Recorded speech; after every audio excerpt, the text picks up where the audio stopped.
The truth is, this essay is simply an attempt to pull aside the curtain of morality, propriety, and decorum just for a moment to look at the realer, deeper, darker part of human beings when they step into the role of parenthood, so that the next generation might enter that role a little better than the one before. That sentence is bound to rub a lot of people the wrong way. It sounds like some ungrateful child turning their back on filial piety, that sacred virtue Vietnamese culture holds so dear. Post it on social media, and I'd probably be roasted alive. But this essay isn't here to deny our parents' sacrifices, nor to incite children to hate their families. I just want to pull aside the veil of morality and propriety along with sayings like, a father's love is as great as Mount Tai Sun, just for a moment, so we can look at the realer, deeper, darker part of human beings when they step into the role of parenthood, and so that the next generation can do it a little better than the last. Why? Because our parents are not gods. Before they became parents, they were just ordinary young men and women. They too were once selfish, once reckless, once wild, once full of desire, once wounded, once carrying warped and immature parts of themselves. But East Asian society, especially under the influence of Confucianism, loves to tell a beautiful story, that the moment you give birth, you are magically transformed into a being of absolute selflessness. As if one moment you're an ordinary person, and the next boom you've been upgraded to a living Buddha. But psychoanalysis, as told by Sigmund Freud and those who followed him, tells a very different story. Human beings do not lose their darkness simply because they have children. The unconscious does not magically vanish the moment a baby lets out its first cry. On the contrary, having a child often works like a massive psychological explosion, detonating all the buried conflicts, wounds, and desires that had been pushed underground long ago. It's no coincidence that every so often, society is shaken by a case of a stepfather or stepmother beating a child to death, or torturing a child like an enemy. The frightening thing isn't that stepmothers or stepfathers are cruel. The frightening thing is that the capacity for cruelty already exists inside every human being, including biological parents toward their own children. People just don't want to acknowledge that. There is a Vietnamese proverb, the child is born before the father is born. The grandchild keeps the house before the grandfather is born. Vietnamese proverb, Sin con roi moi sin cha, sin chao ju na roi moi sin om. What this saying acknowledges is this: nobody is born knowing how to be a parent. People are thrust into that role after a massive biological and social collision called having a child. The first cruelty: not everyone is capable of sacrificing their ego. Before having children, your parents had their own lives. They had time for themselves, hobbies, dreams, desires, selfish habits that had lived with them for decades. But a child appears, and nearly that entire system is turned upside down. Psychoanalysis calls this the conflict between the ID and the superego. On one side, the instinctual self that craves freedom, pleasure, and living for itself. On the other, the moral self that demands near total sacrifice for one's children. Children take away so much personal freedom: sleep, money, youth, leisure, time, private life. And the most terrifying part is this: it forces a person to grow up even when they were never ready. Read modern psychological research and you'll find a cruel irony. Society keeps telling the story that having children brings boundless happiness, but the statistics show that after having children, stress and anxiety in parents skyrocket. About 20% of postpartum women experience clinical-level anxiety disorders. A huge number of new parents fall into prolonged emotional exhaustion. And then, every time a child abuse case hits the news, like the recent case of the 4-year-old girl, people act bewildered. How can parents be so cruel? There's a saying, even a fierce tiger won't eat its own cubs. Vietnamese proverb, Ho Du Kong and Fit Con. That may be true for actual tigers, but it's far from certain for human beings, especially modern humans. Those creatures drowning in pressure, isolation, and unhealed psychological wounds. In The Naked Ape by Desmond Morris, a biologist from the 19th century, he also documented that animals, when removed from their natural environment and confined in terrible living conditions, can become depressed and devour their own young. When human beings are forced to sacrifice too fast, too much, the darkness inside them fights back. And at that point, parents can easily become irritable, violent, resentful, or emotionally cold toward their own children. Especially if they themselves grew up in an environment lacking healthy nurturing, or if they're already carrying unresolved psychological wounds. those parents are very likely to feel the child as a burden, making their lives worse. And the most terrifying part? Many of them aren't even conscious of feeling that way. If suffering is identified, named, spoken aloud, there's still hope. But when people don't understand their own suffering, it transforms into violence, or another form of violence, avoidance, coldness toward their own flesh and blood. Vietnamese proverb, Troi sin voi troi lai sin ko, heaven births the elephant. Heaven also births the grass, meaning fate provides, and also, tu sin tu diet, self-born, self-perished, implying a fatalistic neglect. And the act of a parent being violent, dumping rage, or going cold on a tiny, helpless creature who depends entirely on them, that is actually one of the easiest things an adult can do when they've lost control of their emotions. And remember this, it is the child, not anyone else, who will be the first to bear the full brunt of the parent's worst traits, cruelties, and darkest shadows. That is why the most horrifying crimes in human history tend to be the ones that happen under a single word, home. The second cruelty. Parents don't just raise children, they use children to save themselves. Vietnamese culture has many proverbs about family. A sharp knife cannot carve its own handle. Vietnamese proverb, Dao Sac Kong Got Duoc Chui. Each basket has its own strap. Vietnamese proverb, Gio Na Ai, K Na Ne, meaning children inevitably resemble their family. These sayings quietly acknowledge that children have never been seen as fully independent beings in their parents' eyes.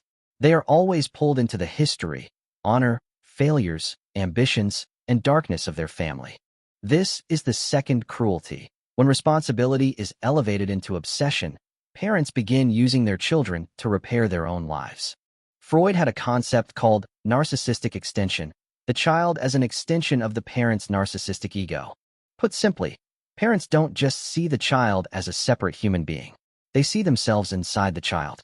The child's success becomes their victory. The child's failure becomes their humiliation. And from that moment, parental love is no longer as transparent as we like to think. It becomes laced with possessiveness, control, anxiety, and competition. Here's a truth. Many people, before having children, lived fairly carefree lives without much competitiveness. But after having kids, they suddenly transform into comparison warriors. Whose kid gets better grades? Whose kid is better behaved? Whose kid got into the top school? Whose kid earns more money? That phrase, other people's children, Vietnamese, con na nuoi ta, that Gen Z loves to joke about, it's actually a collective psychological symptom of East Asian parents. Because once you have a child, you're no longer just protecting a kid. You're protecting your own ego through that child. So parents begin living in constant anxiety. But instead of recognizing that fear, many transform it into ambition. They go all in on their child like a redemption project for their own life. Those who were once poor become obsessed with their child's success. Those who were once looked down upon become obsessed with their child's excellence. Those who once failed force their child to win at all costs. They no longer see the child as a human being with their own limits. They see the child as their last chance to rewrite their own life. And here's the most terrifying part. People call all of this sacrifice. That beautiful Confucian word has become a cage trapping both parents and children. Because parents are obligated to sacrifice for their children, children are therefore obligated to repay that sacrifice with filial piety. And that is when the crime begins. Parents and children torment each other through the machinery of sacrifice and filial duty. The cruelty here is that many children grow up feeling, I was never loved for who I am. I was only loved when I became a source of pride for my parents. That's called conditional love. These children are essentially programmed from birth. You must be good. You must be excellent. Only then will you be loved. Otherwise, you will be abandoned. These children either spend their entire lives striving until they're gasping for air and never finding happiness, or they live in a state of frenzied, exhausting competition. And sometimes, the most dangerous cruelty isn't violence or beatings. It's that a child is never, in their entire life, allowed to become themselves.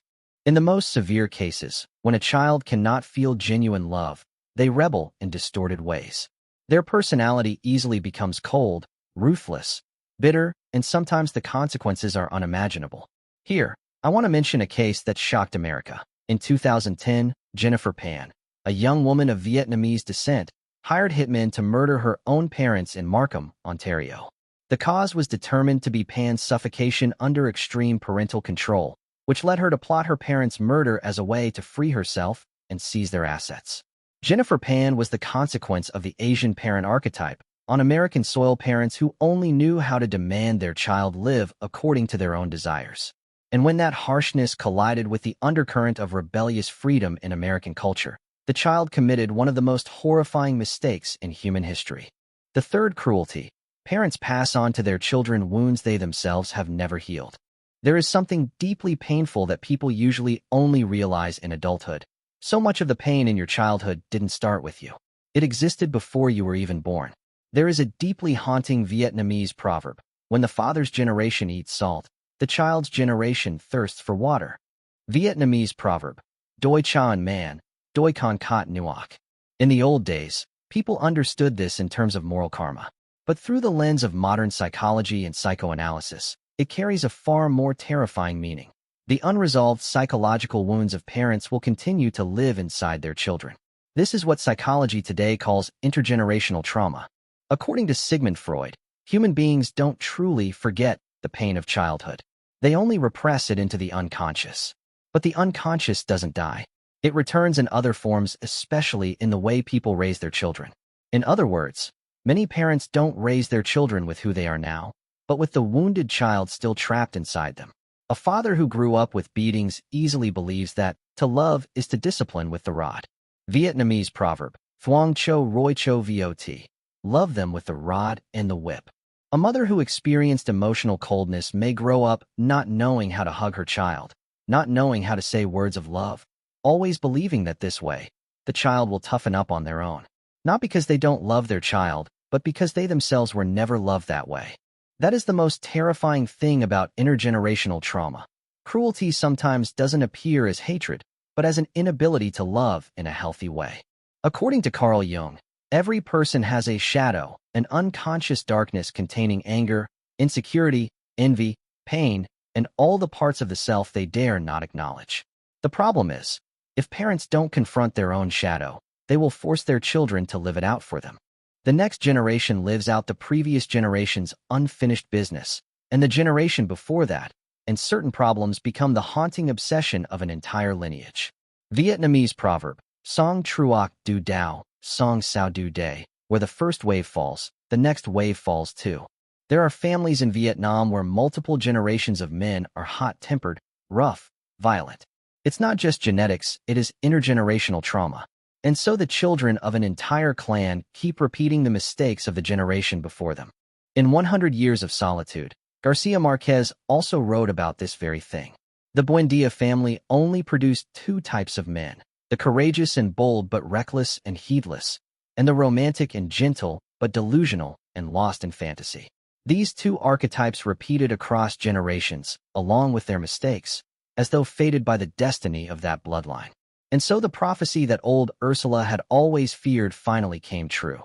The family line would be extinguished when it produced a child born with a pig's tail, devoured by ants. The cruelty of intergenerational trauma is this: it forces a child to pay the price for spiritual wars that took place before they were even born. A 6-year-old child doesn't understand why their father explodes in rage for no reason. But in truth, that father may be reacting from the pain of his own 6-year-old self. A mother who over-controls her child may be trying to rescue the little girl still trapped inside her, the girl who was once abandoned, once helpless, once unprotected. And that child will grow up with the same worldview, the same mental model, as their father, grandfather, great-grandfather, and ancestors before them. In truth, there are many more cruelties that parents can inflict on their children: favoritism, loving one child, and resenting another. But since this essay has grown long, let me move to the conclusion. This essay was not written for you to hate your parents. Quite the opposite. It was written so you could see them as a human being truly, for the first time. A human being who was thrown into the role of parenthood before they even fully understood themselves. A human being who had to raise a child while simultaneously wrestling with desire, pressure, poverty, insecurity, wounds, responsibility, and shadows they themselves didn't dare look at directly. Is it any wonder, then, that they would be cruelest to the very children they brought into this world? Many parents really have hurt their children. There are pains that can never be repaired, but there are also pains that can be understood and held with compassion. Your parents, they too were victims of their own parents, and the parents before that, victims of their era, of the generations before them, of the narratives about sacrifice, filial piety. And this is what parents must do that have been pressing down on their lives for a very long time. Human beings are most easily cruel when they are suffering and don't understand what they are suffering from. So perhaps, growing up doesn't mean standing up one day to condemn your parents. It means reaching a place calm enough to see both the humanity and the darkness in them. To understand that they are not gods, they are just people. They are just children who never quite finished growing up, but who had to learn how to raise another child. And perhaps, the reason we need to look directly at the cruelty in parenthood is this, so that the children growing up today, if they one day become parents themselves, will know to stop a little sooner, understand themselves a little better, heal themselves a little more, before the unconscious turns their children into the next vessel for the old pain of their own lives. And I want to close this essay with the line that jolted me awake, a line from the writer Nguyen Ngoc Tu, in her story The Endless Field, Can Dong Bat Tan. As children, sometimes we should forgive the mistakes of the adults. This was Capricorn Psychology. Patient minds, ancient questions. Until the stars align again.